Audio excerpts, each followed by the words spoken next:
இன்று அமெரிக்க இராணுவத்தால் ரஷ்ய கொடியுடன் பயணித்த எண்ணெய் கப்பல் கைப்பற்றப்பட்ட சம்பவம் ஒரு சாதாரண கடற்படை நடவடிக்கையாக மட்டும் பார்க்க முடியாத ஒன்று.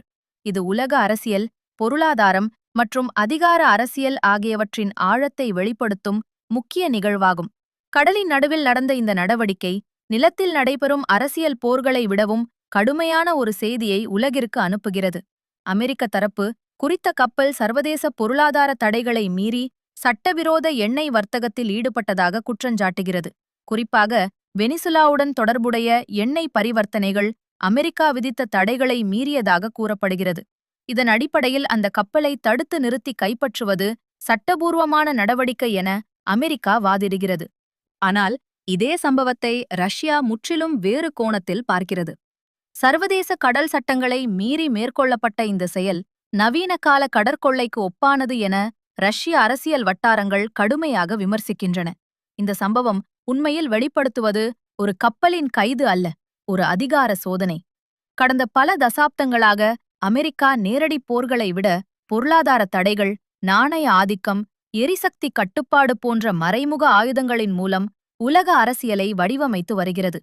எண்ணெய் என்பது வெறும் எரிபொருள் அல்ல, அது அரசியல் அதிகாரத்தின் மையம். அந்த அதிகாரத்தை கட்டுப்படுத்தும் நாடே உலக அரசியலின் திசையையும் தீர்மானிக்கிறது. இன்று அமெரிக்க இராணுவத்தால் ரஷ்ய கொடியுடன் பயணித்த எண்ணெய் கப்பல் கைப்பற்றப்பட்ட சம்பவம் ஒரு சாதாரண கடற்படை நடவடிக்கையாக மட்டும் பார்க்க முடியாத ஒன்று.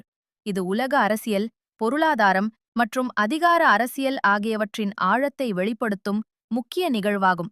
கடலின் நடுவில் நடந்த இந்த நடவடிக்கை நிலத்தில் நடைபெறும் அரசியல் போர்களை விடவும் கடுமையான ஒரு செய்தியை உலகிற்கு அனுப்புகிறது. அமெரிக்க தரப்பு குறித்த கப்பல் சர்வதேச பொருளாதார தடைகளை மீறி சட்டவிரோத எண்ணெய் வர்த்தகத்தில் ஈடுபட்டதாக குற்றஞ்சாட்டுகிறது. குறிப்பாக வெனிசுலாவுடன் தொடர்புடைய எண்ணெய் பரிவர்த்தனைகள் அமெரிக்கா விதித்த தடைகளை மீறியதாக கூறப்படுகிறது.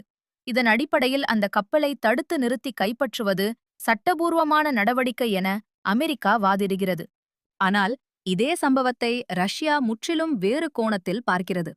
சர்வதேச கடல் சட்டங்களை மீறி மேற்கொள்ளப்பட்ட இந்த செயல் நவீன கால கடற்கொள்ளைக்கு ஒப்பானது என ரஷ்ய அரசியல் வட்டாரங்கள் கடுமையாக விமர்சிக்கின்றன. இந்த சம்பவம் உண்மையில் வெளிப்படுத்துவது ஒரு கப்பலின் கைது அல்ல, ஒரு அதிகார சோதனை.